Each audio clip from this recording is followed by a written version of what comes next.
27 के इलेक्शन में उत्तर प्रदेश में मजलिस किंग मेकर की हैसियत में होगी।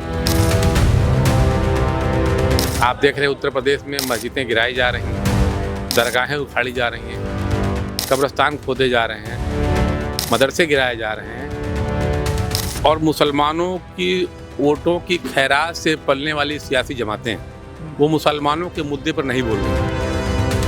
जब तक आप अपनी आवाज़ उठाने वाला पैदा नहीं करेंगे, इस प्रदेश में और इस मुल्क में आपकी सियासी हुकूक लूटे जाते रहेंगे।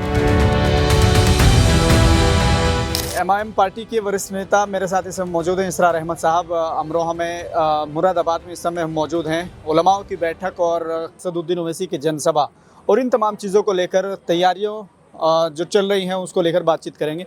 क्या कहेंगे इसरार साहब, आप बड़ी संख्या में उलमाए किराम पहुँचे थे, क्या संदेश देने की कोशिश कर रहे हैं? देखिए, आले जनाब शौकत अली साहब की क़यादत में यहाँ पे एक प्रोग्राम रखा गया था जिसमें बड़े तादाद में उलमा हज़रात आए थे और लोगों को ये मजलिस इत्तेहादुल मुस्लिमीन का पैगाम समझाने की कोशिश की जा रही थी कि मजलिस इत्तेहादुल मुस्लिमीन का पैगाम क्या है। और उसी सिलसिले में यहाँ पे लोग इकट्ठा थे और माशाल्लाह बहुत अच्छा प्रोग्राम रहा। लोगों ने अपने जो भी सवालात किए, उसके जवाब दिए गए। आले जनाब बैरिस्टर सुन्नी साहब ईदगाह मैदान में आ रहे हैं। इंशाअल्लाह आपने देखा संभल में ऐतिहासिक रैली हुई, आपने देखा कि सहारनपुर में ऐतिहासिक रैली हुई।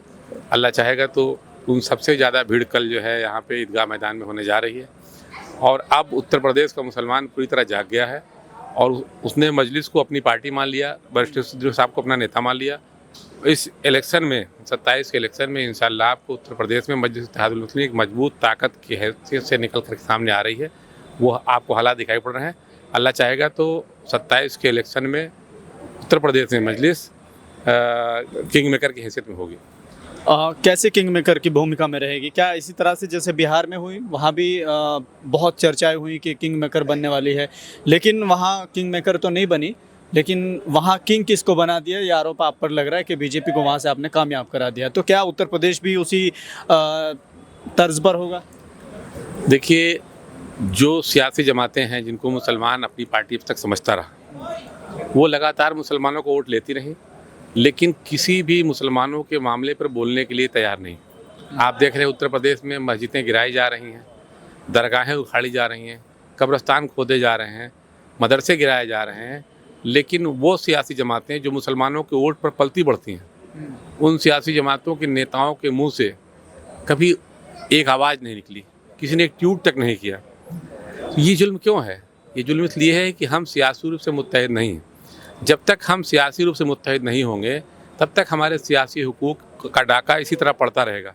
अगर आप चाहते हैं कि आपके सियासी हुकूक महफूज हों, तो उसके लिए ज़रूरत इस बात की है कि आप सियासी रूप से मुत्तहिद हों। और आज उत्तर प्रदेश में मजलिस इत्तेहादुल मुस्लिमीन एक विकल्प के रूप में खड़ी है। आपने देखा कि चंद दिनों पहले चुनाव हुआ केरल में, वहाँ पे मुस्लिम लीग 22 सीट लेकर आई थी। आज केरल में बगैर मुस्लिम लीग के कोई सरकार बनाने की स्थिति नहीं है। उत्तर प्रदेश में मुसलमानों की आबादी 25% है। ये सरकारी आंकड़ा बताता है। अमित शाह ने बताया कि 24.6% मुस्लिम उत्तर प्रदेश में बसता है। जिस प्रदेश में 25% मुस्लिम आबादी हो, वहाँ मुसलमानों की नुमाइंदगी जीरो।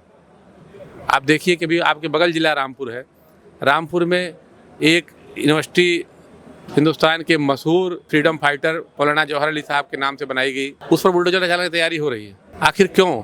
इसलिए कि हमारे पास कोई सियासी नेतृत्व नहीं है, कोई सियासी क़यादत नहीं है, हमारे पास आपकी आवाज़ उठाने वाले कोई लोग नहीं। जब तक आप अपनी आवाज़ उठाने वाला पैदा नहीं करेंगे, इस प्रदेश में और इस मुल्क में आपकी सियासी हुकूक लूटे जाते रहेंगे। इसलिए ज़रूरत है, मुसलमानों की ज़रूरत ही नहीं, मजबूरी भी है कि अपनी सियासी क़यादत खड़ी करें। और उत्तर प्रदेश में आज बेहतरीन मौका है बैरिस्टर सुन्नी की तरफ से। आप जो है अल्लाह चाहेगा तो कामयाबी बड़े पैमाने मिलेगी। मटेरा के बाद बिजनौर, फिर बिजनौर के बाद सहारनपुर के बाद फिर मुरादाबाद, और ऐसे ही एक के बाद एक प्रोग्राम ओवैसी साहब का लग रहा है, हो रहा है और कहीं ना कहीं कामयाब दिखाई दे रहा है पार्टी की, अगर लोगों की बात माने तो। लेकिन ये सब पार्टी इतनी जल्दबाजी कर रही है, इतनी जनसभाएं कर रही है, क्या दूसरी पार्टियों को अपनी शक्ति प्रदर्शन का एहसास करा रही है या क्या कर रहे हैं? देखिए, हम अपना जो पॉलिटिकल एजेंडा है, जो हमारा पॉलिटिकल प्रोग्राम है, जो हमारे राजनीतिक विचारधारा है, उसको पब्लिक को तक पहुंचाना चाहते हैं। राजनीतिक रैलियां करने का मकसद ये है, ये जो हमारी मीटिंगें हो रही हैं, उससे हम ज़्यादा से ज़्यादा लोगों को अपना सियासी प्रोग्राम पहुंचाना चाहते हैं। लोगों को मजलिस की क्या पॉलिसी है, मजलिस में क्यों आप आएँ, आखिर मजलिस दूसरी सियासी जमातों से किस तरह अलग है, मजलिस के साथ हमको क्यों रहना चाहिए, इन बातों को लोगों को पहुंचाने का काम हो रहा है। इसलिए जगह जगह रैलियां हो रही हैं और इंशाल्लाह ये सिलसिला जारी रहेगा इलेक्शन तक। मजलिस को लेकर कई लोग इस तरह की बात कर रहे हैं कि जैसे कांग्रेस पार्टी हो या फिर समाजवादी हो या दूसरी पार्टी हो, वो हमेशा शिक्षा, सुरक्षा और तमाम चीज़ों को लेकर बातचीत करती है, लेकिन एमआईएम सिर्फ मस्जिद, मदरसा और सिर्फ धार्मिक मुद्दों से अलावा बाहर नहीं निकलती है, सिर्फ धार्मिक मुद्दों पर ही चर्चा करती है। ऐसा क्यों? देखिए, लोगों मुसलमानों के साथ सबसे ज़्यादा जुल्म हो रहा है और मुसलमानों की वोटों की खैरात से पलने वाली सियासी जमातें हैं, वो मुसलमानों के मुद्दे पर नहीं बोल रही हैं। बहैसियत मुसलमान हमारी जिम्मेदारी है कि हमारे साथ जो जुल्म हो रहा है उसकी लड़ाई हम लड़ें। आज कोई मंदिर तो नहीं गिराया जा रहा है, किसी का जो है कोई शमशान घाट तो नहीं तोड़ा जा रहा है, जुल्म हमारे ऊपर हो रहा है ना। जिसके ऊपर जुल्म हो रहा है उसकी आवाज़ उठाते हैं। वैसी साहब अभी आप देखिए, किसी एक पंडित का इनकाउंटर हुआ था, वैसी साहब उसकी आवाज़ उठा रहे हैं। तो मजलिस के लोग इंसाफ की बात करते हैं, बाकी सियासी जमातें इंसाफ की बात नहीं कर रही हैं, संविधान की बात नहीं कर रही हैं, संविधान बचाने की बात नहीं कर रही हैं, न्याय की बात नहीं कर रही हैं, लूट की बात कर रही हैं, डकैती की बात कर रही हैं। मजलिस इत्तेहादुल मुस्लिमीन अकेली ऐसी जमात है जो लोगों को इंसाफ दिलाने की बात कर रही है। तो सबसे ज़्यादा जुल्म अगर मुसलमानों के साथ हो रहा है तो सबसे ज़्यादा मुसलमानों की आवाज़ उठाई भी जा रही है। चलिए, ये थे इसरार अहमद साहब। आगे भी आपसे मिलते रहेंगे और बातचीत करते रहेंगे। बाकी फ़िलहाल हम इसको यहीं पर समाप्त करते हैं।